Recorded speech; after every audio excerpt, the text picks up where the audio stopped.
In this video, I am going to deeply explain 5 important Java questions which were asked in PhonePe. I will not just explain the question but also the entire concept. So it will be a revision for you guys and as well as a interview preparation. So this video is free to watch. I just want your attention to stay by the end of this video, and trust me guys, you will enjoy the learning process and learning these concepts. So without wasting any time, let's begin. So here in the screen you can see the first questions which says the difference between equal signs and a dot equal operator. Alright, this is a very famous interview questions which is always asked, whether it is PhonePe or whether it is Amazon or whether it is Flipkart. I have observed that this question is a very common question and it's a very interesting one also. Alright, so let's understand the concept behind this. So we have two things, equal and dot equal sign. Alright, so before going deep diving into the answer, the theoretical answer, let me explain you first what it means and how it exactly works. Okay, so I'll come back to the new screen. Alright, so basically I have to tell you that if you see the memory, the RAM, alright, your memory is your RAM.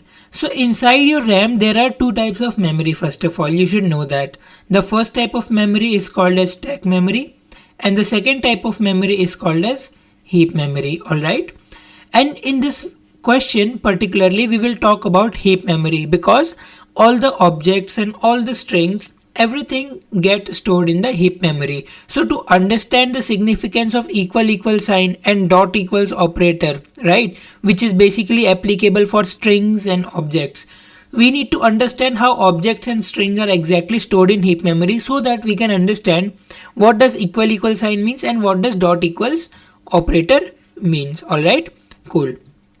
Let me change the color and let me explain you the heap memory first of all. So basically imagine this is your heap memory. Alright, now inside this heap memory you have to know that all the objects get stored.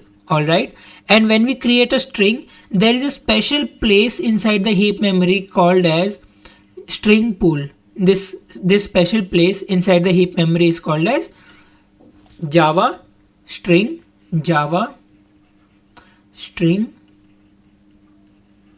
pool. Alright, so all the string which you create, everything gets stored inside this Java string pool. Now to understand this deeply, I will take one example of this particular function in your screen. You can see there are three strings right now. String S1 which is equal to hello, string S2 which is equal to hello, and string S3 which is equal to new string and that is also hello. Alright, now to understand what equal signs and what dot equal sign mean, let us try to replicate how these things S1, S2 and S3 will get stored inside our memory, which is inside our heap memory. So this was our heap memory. Now as soon as a user comes and defined S1 is equal to hello, a new space over here is allocated. Okay, and this space will called as hello. Alright, this is called as hello. Now we will have one string S1 which is referring to this hello. So there is one string S1 which is referring to hello. So this is how exactly hello is stored and it is represented. Now we have another string which is S2 and that is also equal to hello. Now the compiler will see that, okay, what is the value of S2? The value of S2 is also hello, and now Java will check in the string pool that if hello exists, okay, hello exists. So instead of creating a new block over here which says hello, it will not create and it will just point to this hello. Okay, so basically now you understand that no new block is created. S2 is also pointing to hello. But now let's move ahead and now let's talk about S3. So S3 is equal to new string which is also hello. But now as we have used this keyword of new, now we are telling the compiler manually that you have to create a new block which is also a hello. Alright, and now the S3 which is there, now this S3 will point to our new hello. So this is the significance of the keyword new. So if you see, both refer to the same string pool and this is new object in the heap. Now I'm coming over to our main point, which is equal sign. Alright, and the dot equal sign. One thing that you need to remember before answering this question to the interviewer, that this equal to sign will means that it will compare the value, and the memory address wherever it is stored. But when you see dot equal to sign, it will only mean that it will only compare the value. Alright, if you just know these two rules of Java, you will be able to answer many of the questions. Let me tell you how. Okay, I have changed the color to blue. Now, when I say that S1 equal S2, alright, here you need to compare the memory address as well as what? The value, both of them. Alright, now what is the value of S1? The value of S1 is hello. And what is the value of S2? The value of S2 is also hello. So the values are same, but now you see the memory address. Are memory address same? Yes, because S1 is also pointing to this particular block of memory and S2 is also pointing to this particular block of memory. So it means the memory address is same. So when you do S1 equal to S2, it will return you a true because both of them are same. Right? Let's move ahead. And now the second line which says that S1 dot equals S2. So when you do S1 dot equals S2, it will compare the values, not the memory. But we can already see that values are already equal. So this line will also return me a true. Alright. Now let's come back to our third line which says S1 equal S3. Right? Now see what is happening. S1 is referring to this memory block and S3 is referring to this memory block. Both of this memory block are different. So the address of this memory will be different. So now when you will do S1 equal S3, it will return you a false value. Alright. And so this you can see that S1 equal S3 is false. But now if you do S1 dot equals S3, it will return you a true value because why? It's only comparing the content and content of all the three S1, S2, S3 is hello only. So when you just compare the content, it will return you a true value, and when you just compare the memory as well as the content, it will give you a false value. So this is how exactly the string works, and this is what the significance of double equal to sign and dot equal function means. Right? I hope this is clear. Now let's come back here and now let's see how will you answer this to interviewer. Alright, the theoretical answer. So dot equal sign, it compare the references, which is the memory address. Alright, for primitive like int double, it compares the value directly. For object, it check whether two reference point to the same object in the memory or not. And for dot equals, a method defined in object class, it's a method basically. By default, it behaves like equal, but you can override it. I will show you. Right now we have talked about strings. Alright. Right now we have talked about strings. So in strings, you have understood how equal and dot equals work. Ideally, it should work the same for objects and the primitive type as well. So we will see that example as well for clarity. Alright. See. So here you can see I have a class called as person. Cool. And now I have one object person P1 which says a new person Akash, and I have a person P2 which also says a new person Akash. Now how will this be stored in the heap memory? If you see this heap memory, you will see when I create p1 equal to new, I'm using this keyword new. So a new block is created for Akash. Alright, and p1 is here referring to Akash. And when I create p2 which says new person again a new block will be created. Since I'm using this keyword new, that's why a new block will be created named as Akash, and p2 will refer to this Akash. So now hope you have seen these two different blocks, and now when you do p1 equal p2, what it will return? It will return that these are different objects, because it will return you a false because the memory address is different. And here lies the most interesting part. When you do p1 dot equals p2, this will also give you a false result. Now you must be wondering why this is giving me a false result, because now if you see the answer, you will see that dot equals, it basically by default it will just behave like equal sign, and it will just compare the references. So for objects, in case of object, if you don't override this dot equal, basically this equals is a function from our object class. We have a super class called as object class, and from that we are getting this function.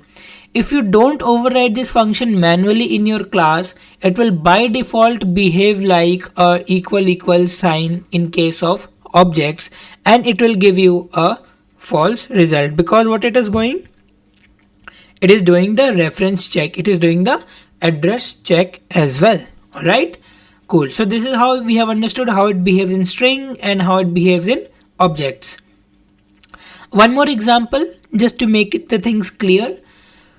We have person p1 equal to new person Akash. So we will create the heap memory, and inside this heap memory a new block is allocated with the name Akash, right?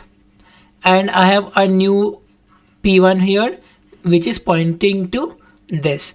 Now we have created another object p2 which is equal to Akash, right, which is equal to p1.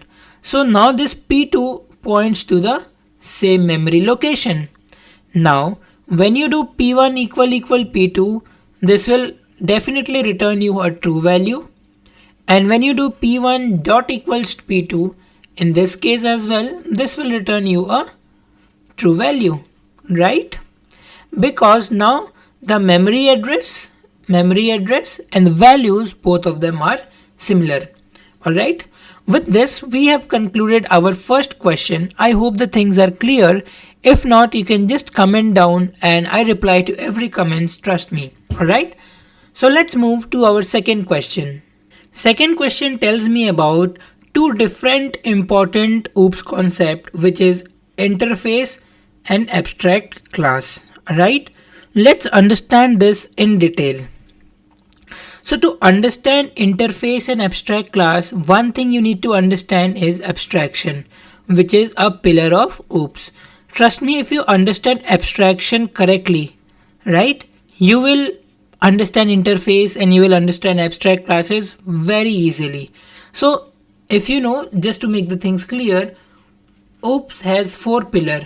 What are they? Encapsulation, abstraction, polymorphism, and inheritance. Right now we are talking about the one of the pillar which is called as abstraction, and let's try to understand abstraction first of all to understand the interface and abstract class. Right, cool. So basically the definition of abstraction says that it is a way of hiding data. It is a way of hiding data or implementation.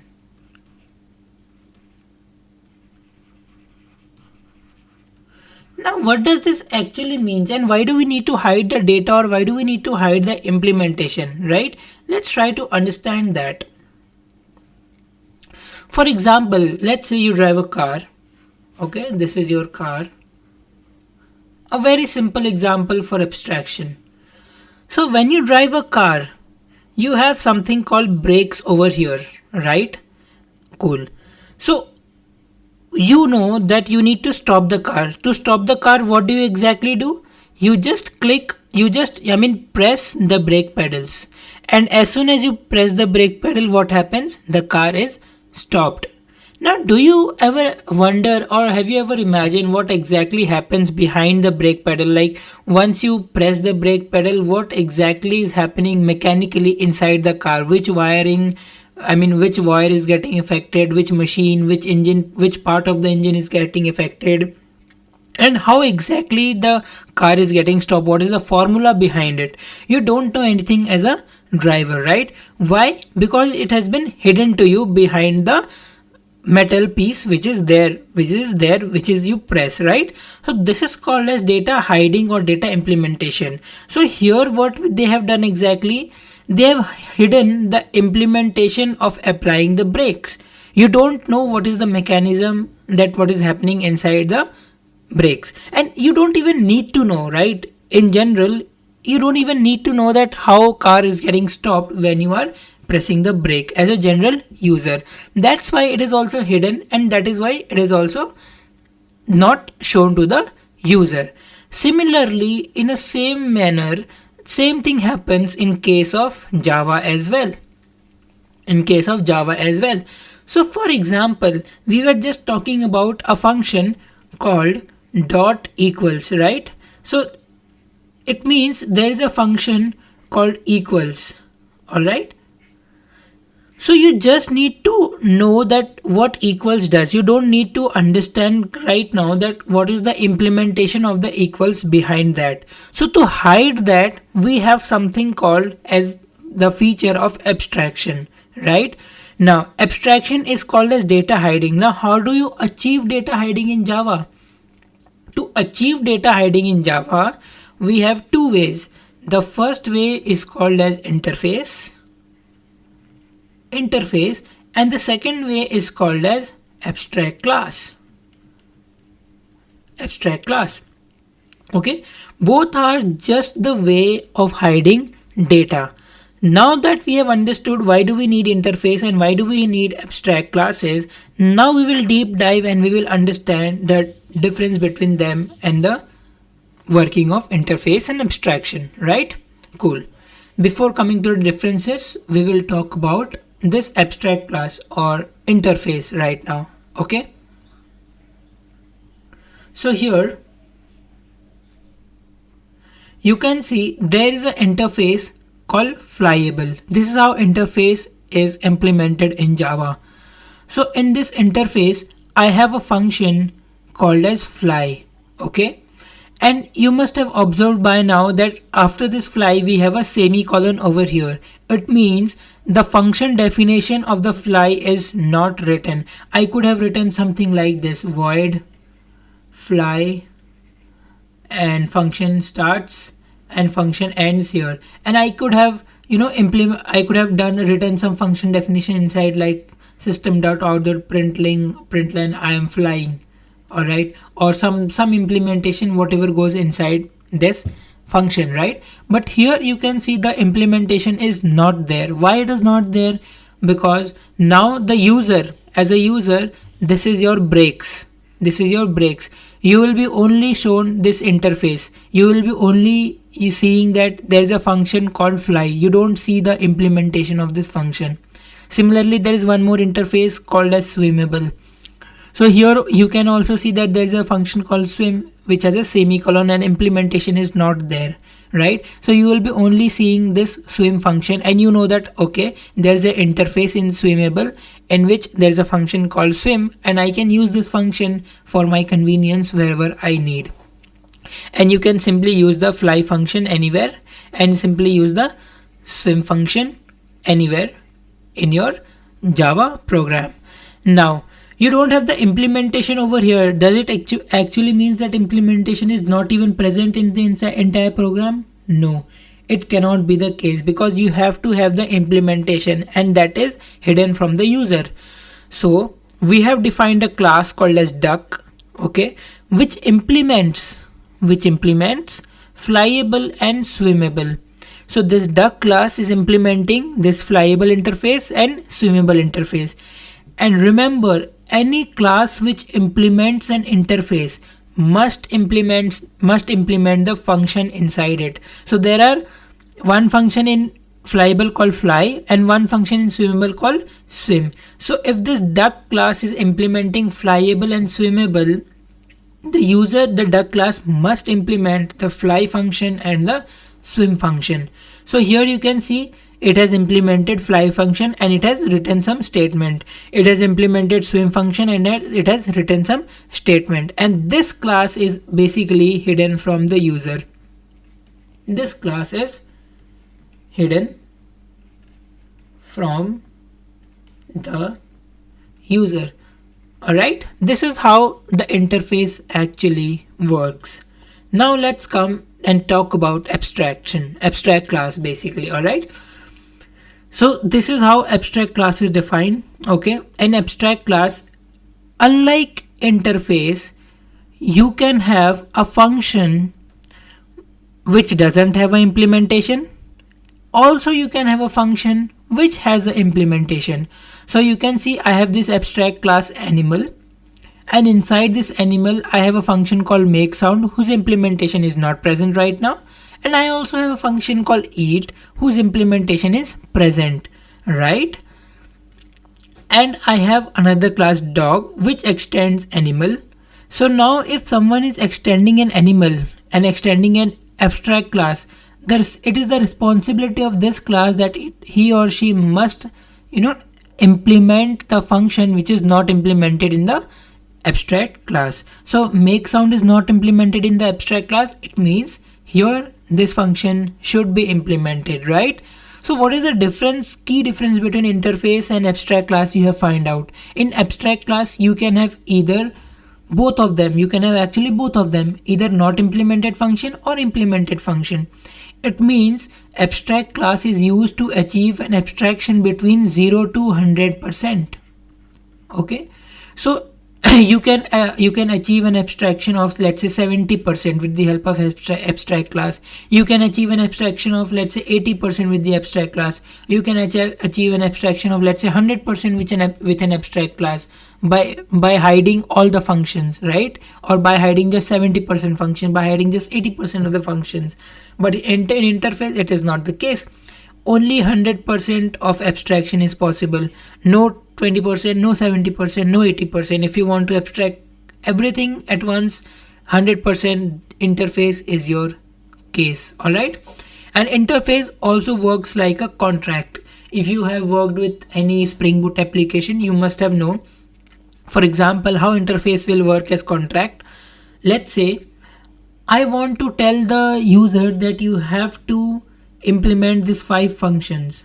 You have to implement these 5 functions in your class. So I will create an interface and I will have all the 5 functions in that interface which is not functionally defined, and I will give that interface to the user and I will tell that, okay, these are the 5 functions, you extend the class. Now it's the responsibility of this class that you implement all the functions, right? So here, now let's talk about the key differences. In the screen, abstract class, you can have abstract method plus concrete method. In interface you can have by default it is abstract, but since Java 8 you can have default and static method as well. Variables can have instance variable, and here only public, static, final variables are allowed. Here constructors are allowed, here constructors are not allowed. A class can extend only one abstract class, single inheritance is possible. A class can implement multiple interfaces. Here we have seen that this class has implemented flyable as well as swimmable both, but abstraction can only extend one abstract class, right? Abstract method can be public protected and interface can only be public. It is a use case that wherever you need a is a relationship, and here you can have a can do relationship. An example, you can talk about the animal and you can here talk about the flyable interface, right? With this we have understood our second question as well. You can also talk about when to use what.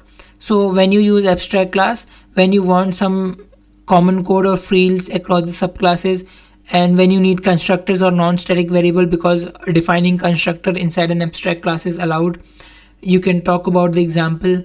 And when do you use interface? When you define a contract for multiple unrelated classes, or you want multiple inheritance of the type, right?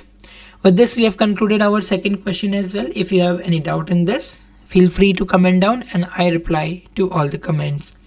And now let's talk about our next question, which is question number 3. Well, very interesting and very primary level question, always asked in a Java interview, that you need to explain the JVM, JRE and JDK, and you can also explain memory management in detail if you want. It's very simple. See, JVM, basically JVM stands for Java Virtual Machine, alright? And it is the most important part of our Java, which executes the bytecode, handle the garbage collection, and it also handle the stack and heap memory. So basically, we have our CPU. Whatever program you write, this CPU will convert it into a bytecode. Okay, the CPU will convert it into a byte code, and this byte code is now executed by our JVM. Okay, this byte code is executed by our JVM, and always remember, JVM is machine independent. JVM is machine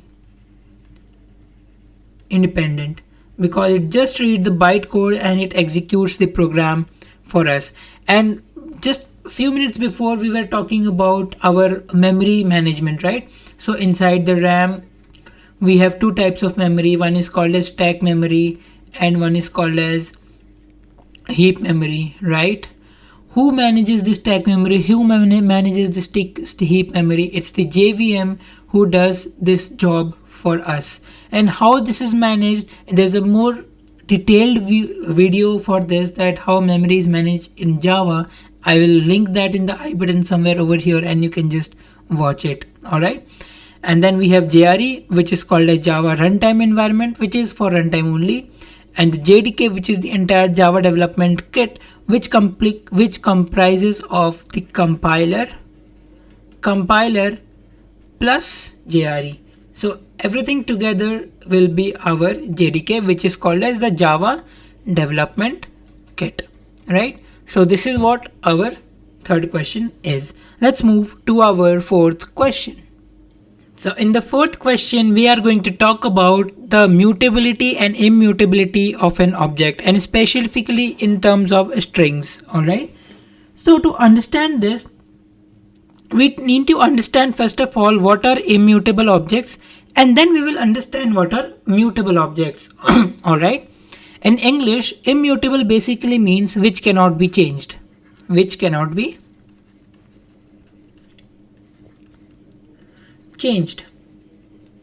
So when you talk about strings, string s1 is equal to hello, and when you do something like this, that s1.concat world, so what you are doing, you are telling that you need to concat world into hello. Let's try to imagine, let's try to replicate what is happening in the heap memory. This is our heap memory, and we have already defined a string over here, hello, which s1 is referring to right now. Okay, and now I am telling that we need to do something like this, s1 dot concat, and you concat some other string, probably world. What do you think? What will happen? Do you think this hello will be changed? No, it will not be changed, because strings are immutable, and immutable means once s1 is defined and once it is referencing to certain memory address, this memory address, the value inside this memory address will not be changed. You can change the reference, that s2 will be referencing to this, right? But you cannot change this value inside the memory. So when you write s1 equal to hello, and when you do s1.concat world, and when you print out s1, you will only see hello, you will not see hello world. Ideally you must be thinking the value should be hello world, but the value is not hello world, the value is only hello. It is because the property of string to become immutable. Alright, cool. What are the other example of this immutable objects? String can be a one immutable object, integer can be one immutable object, local date can be one immutable object, okay? And whatever functions are there, classes are there in Java Time API, these are immutable objects and it cannot be changed. It is so because of certain reason. If I am going to show you that why string are immutable or why local date time are immutable, there are certain reasons due to which it is immutable. The first reason is security. So since strings are used in sensitive places like file path, database URL, class loading, sometimes passwords, okay, if they were mutable, someone could come and change the value after being passed, right? Because what we are going to do, we are working with classes, and since one object can be passed from one class to another, so any class can come and play with that object and change the value of that object. So to avoid that, Java, for that security purpose, has made the string as immutable. Alright, in fact the date also, the date time also are immutable for the same purpose. Next reason is the thread safety. So multiple thread can have same string without synchronization. So probably inside this heap memory I have a block, alright, and let's say I have thread T1, I have thread T2, I have thread T3. All the threads can access this heap memory, all the threads can access this heap memory. So any thread can come and change the value. So to avoid that, avoid the thread safe, to keep the thread safety, we have done that string should be immutable. String pooling, immutable string can be stored in string constant pool safely and reused. And the last is caching and hashing. Since value never change, so we can use it for hash code generation since strings are cached. Alright, it improves the performance basically of hash map and hash chat because of caching. Alright, and now let's talk about mutable objects which can be mutable. So since string cannot be mutable, now you need something which values can be changed, because it's all about the data at the end of the day, and you need something that can be changed, right? So instead of using string, you can use string builder, and you can use it something like that, new string builder hello, and you can use this append function world, and now when you print this you will get hello world. So this is how it works, right? So with this we have completed our fourth question as well. Strings in Java are immutable and stored in string pool, which allow the reuse and caching. This provides thread safety and memory efficiency, and you can also use intern function to manually add strings to the pool. Cool. Let's move ahead to our fifth and the last question. What are the effects of static and final on class, method and variable? So there are two parts of this question. The first part of this question is we are talking about static keyword, and the interviewer is asking that what is the impact of static when used with a variable? What is the impact of static when used with a function? What is the impact of static when used with a class? This is one part of the question. The second part of the question says about the final keyword. What is the impact of the final when used with variables? What is the impact of final when used with functions? What is the impact of final when used with a class? So we are going to understand one by one everything. So there are 6 parts of this question ideally. Static with variable, what happens when we use static with function, what happens when we use static with classes. Alright, let's start what happens when we use static with variables. Okay, so you need to understand it belongs to the class, not to the instance. Whenever you use any static keyword with a variable, it means now this keyword will belong to the class and it is not belonging to the instance. Instance in the sense that, for example, this class counter. From this class counter you can create 2 objects. Let's say object C1 and object C2. Alright. If this was an instance variable, not static variable, then C1 will have its own copy of count and C2 will have its own copy of count, right? So for example, let me explain you in a better way. I have this variable count, Okay, if this count was not a static variable but an instance variable, and I have c1 and I have c2, then if I do c1 dot count, the value could be 2, and if I do c2 dot count, the value could be something else, probably 7. It doesn't matter, since it was an instance variable. So c1 have own copy of count and c2 has its own copy of count. But when we define this variable as static, what will happen? If you call c1 dot count, it will give you 2, and if you call c2 dot count, it will also give you 2. So now there is only one count, there is no two counts available, and this only one count is used by c1 as well and c2 as well, and they both can modify this count variable. If one modifies this count variable, c2 can see the changes. If c2 modify the count variable, c1 can see the changes. This is what exactly static means. It can be accessed across without making any copies. So only one copy exists and it is shared across all the objects. Alright, let's move ahead. On method, what is the behavior? It belongs to the class, not to the object. Similarly, when you define a static method, okay, now this static method belongs to the class, it does not belong to the object. So for example, this is a util class, right? If you create an object of this util class, let's say util obj is equal to new util, all right, and you have certain parameters over here. Now this function's greet, if this wasn't static, this obj will have its own copy of greet, another obj, let's say object 2, will have its own copy of greet, object 3 will have its own copy of greet. But since we have used the static variable, now this static function is just one and it works without object, so it is object independent. So just to make object independent, we use static with a function. It can be called without creating an instance. Okay, it cannot be used as instance variable directly since no object exists. All right, let's move ahead and let's talk about classes. So what happens when we define a class as static? So let's say we have a nested class. Outer is the outer class and inner is the nested class inside the outer. So a static nested class does not need an instance of the outer class. So if you see this, if this inner class is static, it will not need an instance of the outer class. So outer dot inner obj equal to new outer dot inner. So no need of the outer object. You don't need outer object to call this inner class. This is what static defines and static means. We have come to our other section, which is the final. Now we will be talking about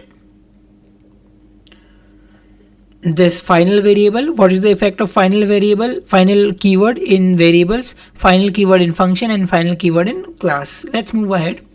So first is effect of final on variable. It is very simple, very straightforward. If you define any variable as final, you cannot change the value of that variable. So here you can see we have defined x is equal to 10 and we have made the x as final.